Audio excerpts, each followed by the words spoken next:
اب جاوید احمد قامتی صاحب۔ الحمدللہ رب العالمین والصلاة والسلام علی محمد الامین۔ اعوذ باللہ من الشیطان الرجیم، بسم اللہ الرحمن الرحیم۔ خواتین و حضرات، علم و ادب میں میری پہلی دلچسپی ادبیات سے رہی ہے، اور ادبیات میں دسیوں اصناف ہیں جن میں لوگ طبع آزمائی کرتے ہیں۔ مجھے بھی کچھ سننے، پڑھنے اور پھر نظم و نثر میں اپنے خیالات کو اظہار کرنے کا موقع ملتا رہا ہے، اور میں نے بھی ان میں سے بعض اصناف میں اپنے خیالات کا اظہار کیا ہے، لیکن جو دو اصناف کبھی میرے قریب نہیں پھٹک سکیں، ان میں ایک قصیدہ ہے اور دوسرے حجو۔ میں طبعاً مد و تعریف کا آدمی بھی نہیں ہوں، اور مجھے عیب چینی کا فن بھی کبھی نہیں آ سکا، تاہم 50 سال کی پبلک زندگی میں بہت سی ایسی مجالس میں شریک ہوا ہوں جس میں لوگ اپنے رفقاء کے بارے میں، اپنے اساتذہ کے بارے میں، اپنے اکابر کے بارے میں اسی نوعیت کی گفتگویں کرتے ہیں جیسی میں نے آج سنی ہے۔ یہ پہلی مرتبہ ہے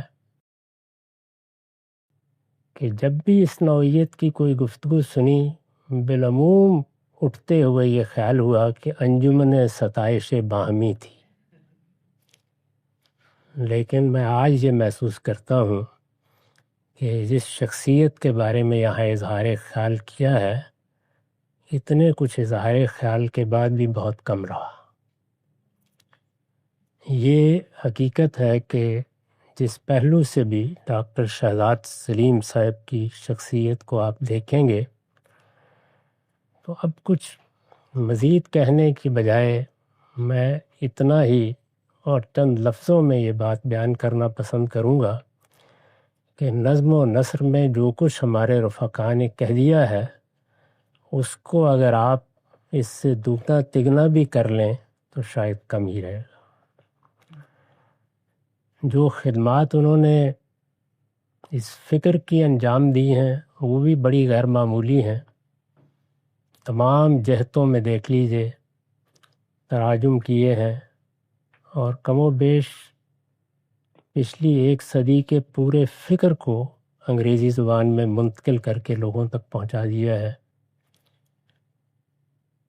اس نقطہ نظر سے جو نئے حقائق سامنے آئے، ان کی تفہیم و تبیین کی خدمت انجام دی ہے، قلم سے بھی زبان سے بھی، اس پر بھی ایک نظر ڈال کے دیکھ لیجئے۔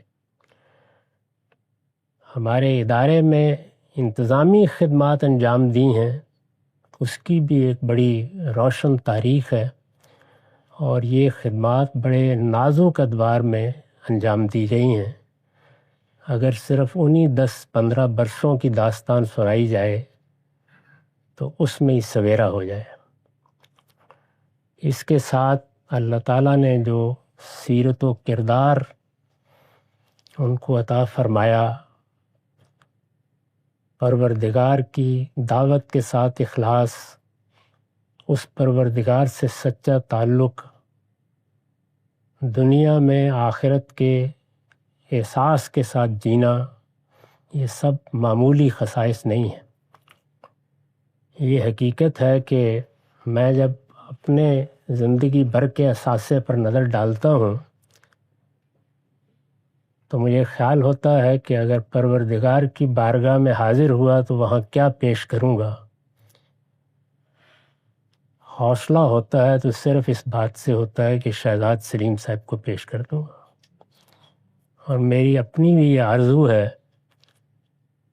کہ اللہ تعالیٰ کے ہاں جب ان کے کام کی پذیرائی ہو تو اس میں سے کچھ حصہ اس عاجز کو بھی مل جائے، تو ہو سکتا ہے کہ ان کے پیچھے پیچھے مجھے بھی اس بارگاہ کی خوشنودی حاصل کرنے کا موقع مل سکے۔ میں یہ بات پوری سچائی کے ساتھ آپ کے سامنے بیان کر رہا ہوں کہ ان کی محنت، ان کا اخلاص، اللہ تعالیٰ کے ساتھ ان کا تعلق اور ان کی سیرت اور ان کا کردار میرے لیے ہمیشہ قابل رشک رہا ہے، اور میں اللہ کا شکر ادا کرتا ہوں کہ مجھے ان کی رفاقت میسر رہی ہے۔ اس وقت میں زندگی کے اس مرحلے میں ہوں جہاں کچھ نہیں کہا جا سکتا کہ کب اس پروردگار کا پیغام آ جائے اور میں اس کی بارگاہ میں حاضر ہو جاؤں۔ ان موقعوں پر ہر شخص کی یہ آرزو ہوتی ہے کہ اس نے اگر کوئی فکر پیدا کیا ہے، کوئی علمی کام کیا ہے، کوئی روایت اپنے پیچھے چھوڑی ہے، تو اس کے امین اس کے پیچھے اس روایت کو قائم رکھ سکیں۔ میں پورے اطمینان کے ساتھ یہ کہہ سکتا ہوں کہ میں نے اگر کوئی گلاب کی چند پتیوں پیدا کرنے کی صحیح کی ہے تو یہ میں نے ان کے ہاتھ میں دے دی ہیں، اور مجھے پورا اطمینان ہے کہ گل بدستے ہو از شاخ تارا کر مانت۔ ابھی ہمارے ایک عزیز دوست نے اقبال کا ایک مصرع ان کے بارے میں پڑھا ہے۔ یہ حقیقت ہے کہ ہمارے ہاں جو پچھلے 30-35 سال کی جد و جہد ہے، اس میں اگر تمثیل کے اسلوب میں کہا جائے تو رزم کے مواقع بھی ہیں اور بزم کے مواقع بھی ہیں، اور شہزاد سلیم صاحب کے بارے میں یہ بات خوف تردید کے بغیر کہی جا سکتی ہے کہ رزم ہو یا بزم ہو، پاک دل و پاک باز۔ اللہم ارنا الحق حقا وارزقنا اتباع وارنا الباطل باطلا وارزقنا اجتناب۔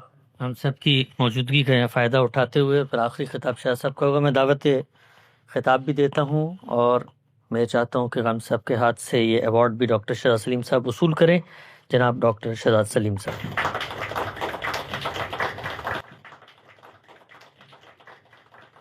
بہت جزاکم اللہ خیر۔ آخر میں چند کلمات کے لیے ڈاکٹر صاحب کی خدمت میں، خان صاحب تشریف رکھیں۔ بسم اللہ الرحمن الرحیم۔